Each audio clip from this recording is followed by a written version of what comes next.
ఈ మధ్య మార్కెట్లో దొరికే పచ్చిమిర్చిలో ఏవి కారంగా ఉంటాయో ఏవి కారం లేని కాయలో తెలియడం లేదు. అలా అని ఓసారి అమ్మే అతడిని ఇవి కారంగా ఉంటాయా అని అడిగితే, కొరికి చూడండి మేడం అని వాడిచ్చిన ఓవర్ స్మార్ట్ ఆన్సర్కి ఓ గుప్పెడు పచ్చిమిరపకాయలు వాడి ముఖాన కొట్టాలనేంత కోపం వచ్చింది. సమస్యలను శాంతియుతంగా పరిష్కరించుకోవాలి అని రావుగోపాలరావు గారు చెప్పిన మాట గుర్తొచ్చింది. అందుకే అంచనా వేయలేని ఈ పచ్చిమిరపకాయల కారం సమస్యకి నేను ఒక పరిష్కారం కనుగొన్నాను. అదేంటో తెలుసుకోవాలనుకుంటే నెక్స్ట్ షార్ట్ వీడియోలో చూసేసేయండి. Thank you, have a nice day. ఈ పచ్చిమిరపకాయలు వేస్తే కారం ఎక్కువవుతుందేమో, ఈ పచ్చిమిరపకాయలు కారం ఉంటాయో లేదో అనే భయం లేకుండా ఉండడం కోసము మనకు మార్కెట్లో దొరికే ఏ పచ్చిమిరపకాయలైనా తెచ్చేసుకొని మనకు కావలసినంత కారం వేసుకోగలిగేటట్టు తయారు చేసుకునే ఒక చిట్కా ఇప్పుడు చూద్దాం. మనము ఎన్ని రకాల పచ్చిమిరపకాయలు దొరికినా వాటిల్లో పాడైపోయినవి లేకుండా చూసి తొడిమలు తీసి నీళ్ళల్లో శుభ్రంగా కడిగి నీళ్లు ఆరిపోయే వరకు ఆరబెట్టాలి. నీళ్లుంటే ఈ కారం కాస్త తొందరగా చెడిపోయే అవకాశాలు ఉంటాయి కాబట్టి పూర్తిగా నీళ్ళు ఆరిపోయేదాకా ఆరబెట్టుకోవాలి. బాగా ఆరిన వాటిని చిన్న చిన్న ముక్కలు చేసి, అంటే ఎన్ని రకాల పచ్చిమిరపకాయలు ఉంటే అన్ని రకాలని కలిపేసి చిన్న చిన్న ముక్కలు చేయొచ్చు. అంటే పెద్ద పెద్ద మిరపకాయలు ఉంటే ఒక్కొక్క దాన్ని 3 ముక్కలు 4 ముక్కలు కూడా చేయొచ్చు. అంటే ఇవంతా ఏంటంటే మనం వేయించుకోవడానికి అనుకూలంగా చేసుకోవడం. పచ్చిమిరపకాయలని అలాగే వేసేస్తే వేయించడం కష్టం కాబట్టి చిన్న ముక్కలుగా వేయిస్తే బాగా వేగుతాయి, వేయించడానికి సులభంగా ఉంటుంది.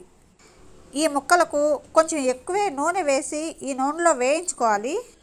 ఇవి వేయిస్తున్నప్పుడే నచ్చితే ఇంగువ కూడా వేసుకోవచ్చు. ఎందుకంటే ఇది పేస్ట్ చేసిన తర్వాత దీన్ని అన్నింటిలోకి వాడుకోవచ్చు. అంటే చట్నీలకు, పప్పులోకి, కూరలకు అన్నింటికి వాడుకోవచ్చు. కాబట్టి మళ్ళీ పోపులో ఒకవేళ మీరు ఇంగువ వేయాల్సిన అవసరం లేదు.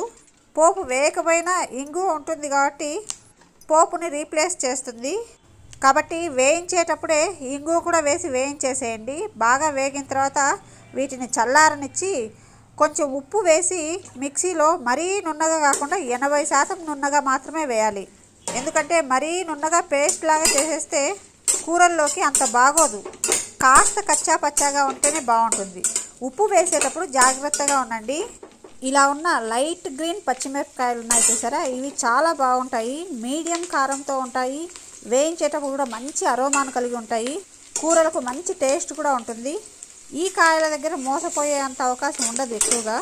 ఎటొచ్చి ఈ ముదురు గ్రీన్ ఉన్నాయి చూసారా, ఇవే ఎక్కువ మోసం చేస్తాయి. చూడడానికి చాలా కారంగా ఉన్నాయి అనిపిస్తాయి కానీ ఎక్కువ కారం ఉండకపోవచ్చు. అలా అని తక్కువగా ఉంటాయనే అంచనాలో ఉంటే మాత్రం పొరపడినట్టే.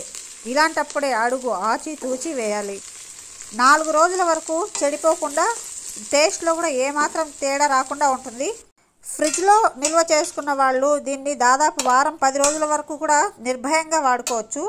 కేవలం ఈ తొక్కు మాత్రమే తీసుకొని కాస్త దానికి నిమ్మరసాన్ని చేర్చి ఉట్టి అన్నంలో కూడా కలుపుకొని అలా కూడా తినొచ్చు.